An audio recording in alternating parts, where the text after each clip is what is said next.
The overall goal of this procedure is to produce F18-labeled 3-fluoro-4-aminopyridine of adequate purity and quality for PET imaging experiments in animal subjects.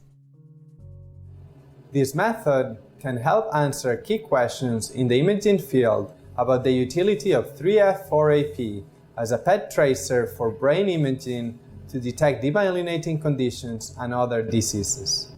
The main advantage of this leveling method is flexibility of the post-radio leveling hydrogenation, which could be adapted to the production of other F18-labeled PET radio tracers.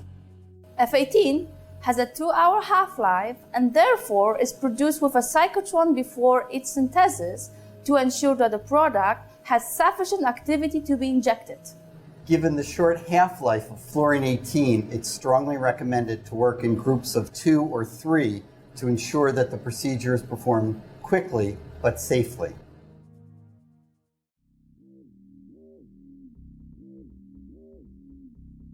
To begin preparing for the synthesis, use new sterile 1 ml syringes to dispense 400 microliters of tetrabutylammonium bicarbonate and 800 microliters of acetonitrile into a glass vial.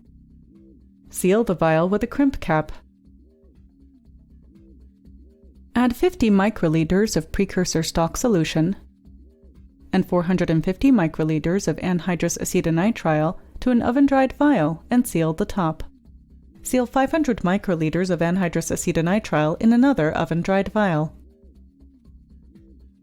Place 4 milliliters of 0.2% oxalic acid in methanol in another glass vial and seal the top.